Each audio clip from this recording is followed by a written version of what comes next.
A diferença entre HIV e AIDS é que HIV é o nome do vírus que causa uma infecção.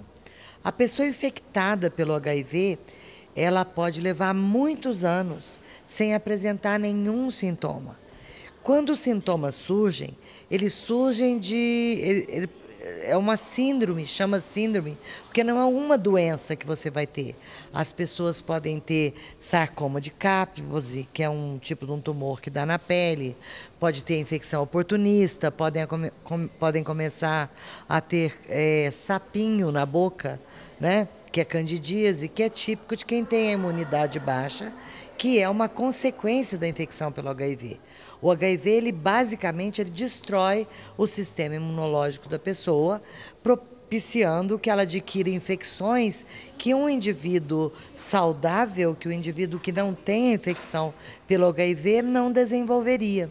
Daí a importância da gente testar com frequência, conhecer o estado sorológico e, em sendo HIV positivo, iniciar prontamente o tratamento. A estratégia mais eficiente é a de diagnóstico precoce, tratamento precoce. I think one of the great accomplishments that has been achieved over the last 10 to 20 years is the ability, if we can recognize pregnant women as being HIV infected, that we can largely prevent the perinatal transmission or maternal to infant transmission of HIV. When I first started doing this back in 1986, approximately 1 in every 3 babies or every 5 babies was infected. And now, even in Brazil and many places in sub-Saharan Africa, the rate is approximately down to less than 150. And it's all because of the scientific advances that have occurred literally over the last 20 to 30 years, and the fact that the information about HIV and how we can approach it and how it can be managed have been disseminated, and it's been very largely successful.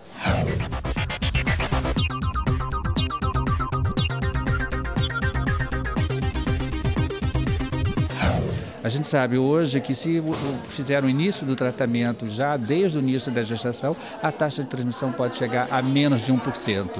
Em países desenvolvidos como a Inglaterra, o Reino Unido, hoje a taxa está abaixo de 0,14% para aquelas mulheres que já entraram na gravidez em uso de medicação antirretroviral com o controle da carga viral.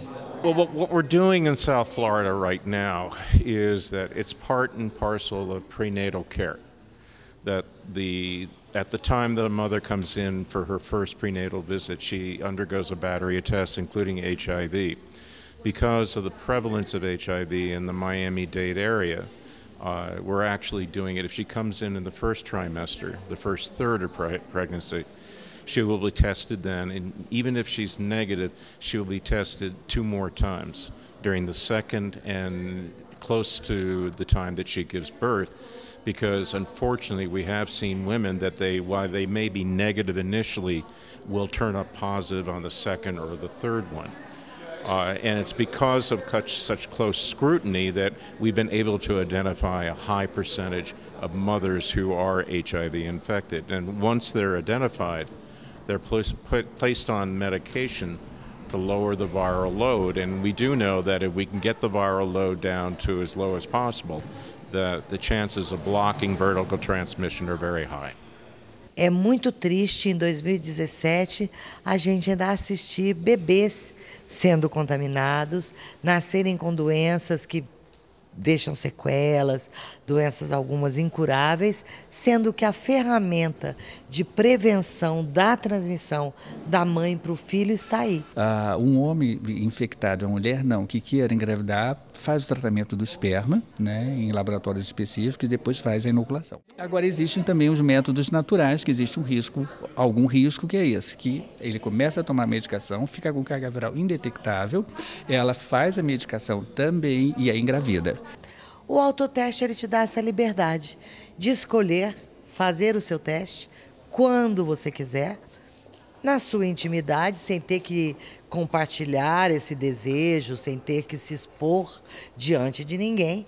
O teste é adquirido na farmácia, existe uma linha 0800 24 horas, porque se o indivíduo tiver alguma angústia, isso mexe, as pessoas reagem de forma diferente. Não é fácil viver com uma doença crônica, não é porque a pessoa agora não morre mais que, então tanto faz. Uma doença crônica, seja ela HPV, seja ela hepatite, seja diabetes, seja ela o HIV ou tantas outras, ela tem um impacto muito grande na vida das pessoas. Ela impacta o físico, o emocional, o social, a vida muda, né, depois que a pessoa passa a conviver com uma doença crônica. Então, não é simples. Para isso existe uma linha de apoio, né, uma linha de socorro, uma helpline, 24 horas por dia, 8 dias por semana.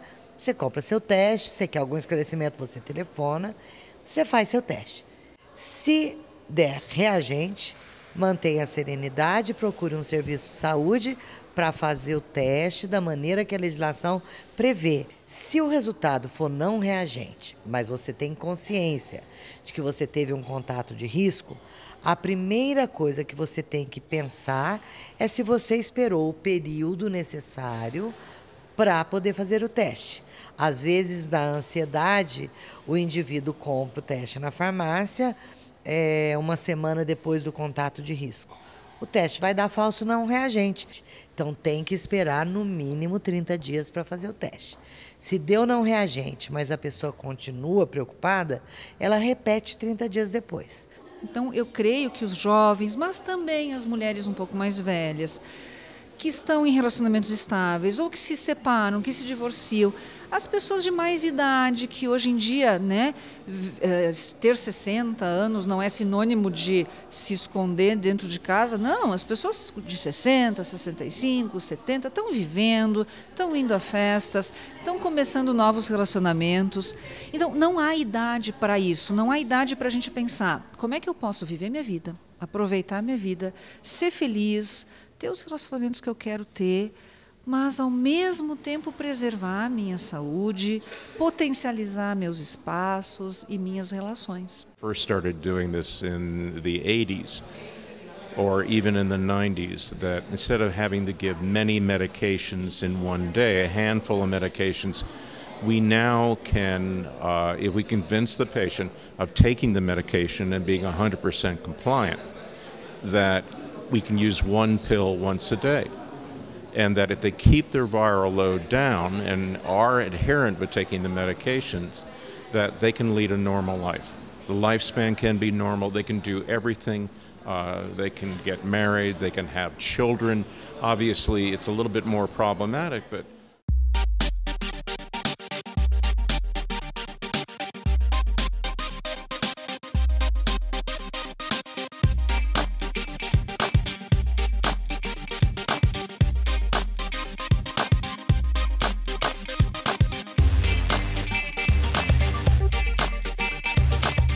earlier in the epidemic, when we had Clinton on board, President Clinton, and decided that, yes, it was important to do for the economy, for the health of the United States and the health of our relationship with other countries, it was important for those countries to have a strong economy. And in those countries couldn't have a strong economy if they didn't have a workforce that they could depend on. And so by helping these other countries improve their health and the longevity of their workers, especially the countries that were so stricken with the HIV, then that reinforces, their ability, and then it just improves the whole world and all of the economies all the way around. So.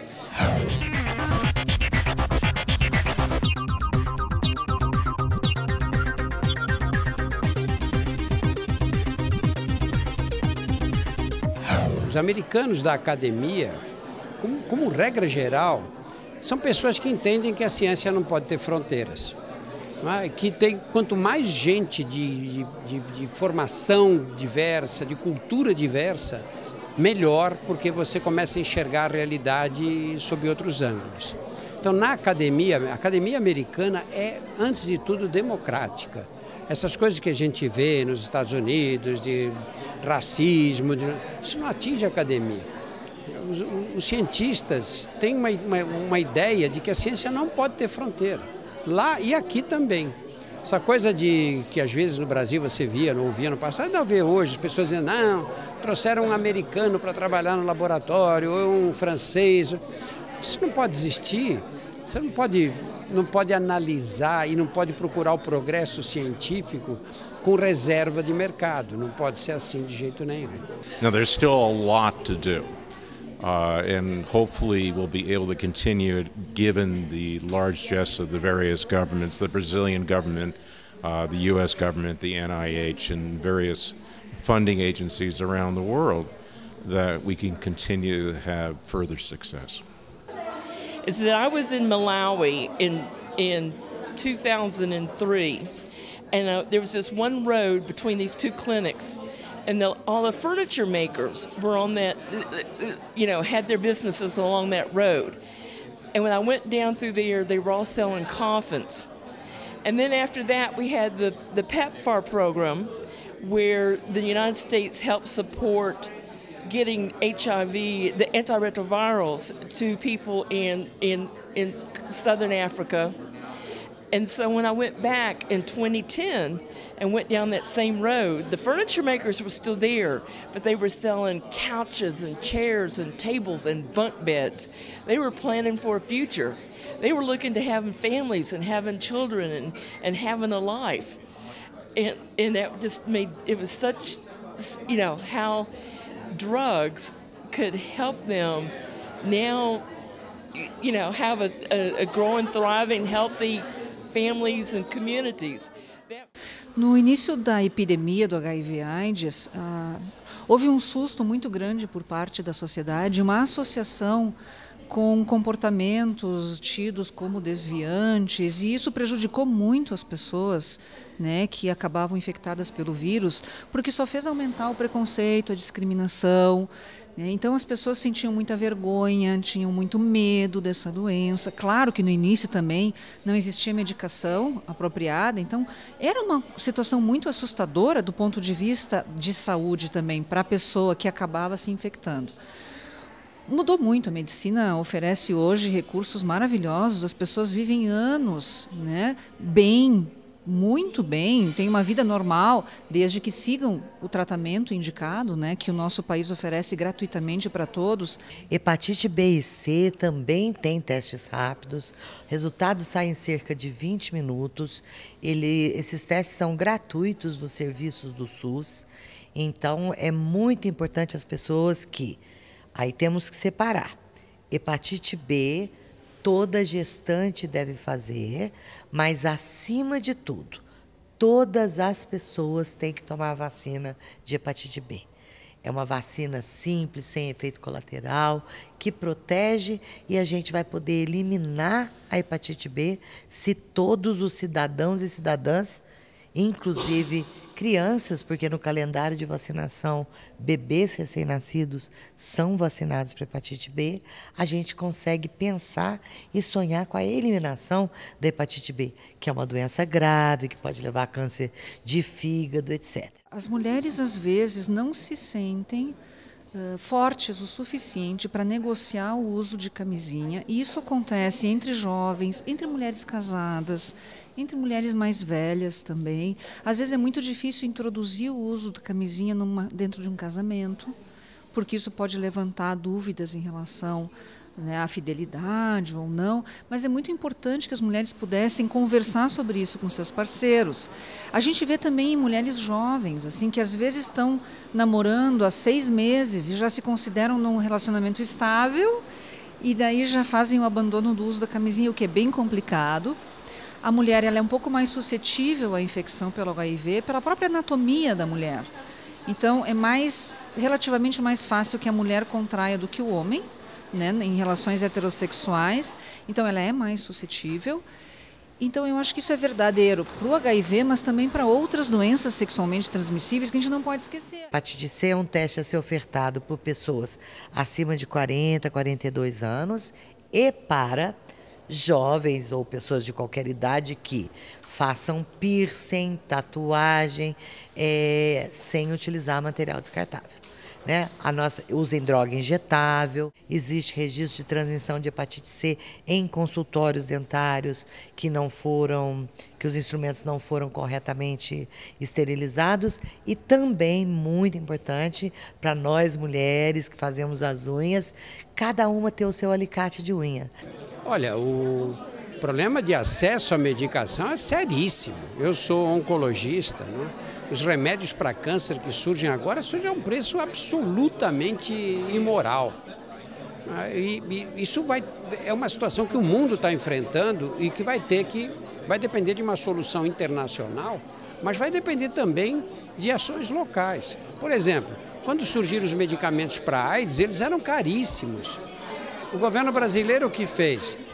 Quebrou patentes, criou caso, negociou duramente com a indústria farmacêutica e nós chegamos ao ponto que conseguimos tratar a população inteira, né? Eu acho que esse acerto vai passar por um braço de ferro desse tipo com a indústria farmacêutica.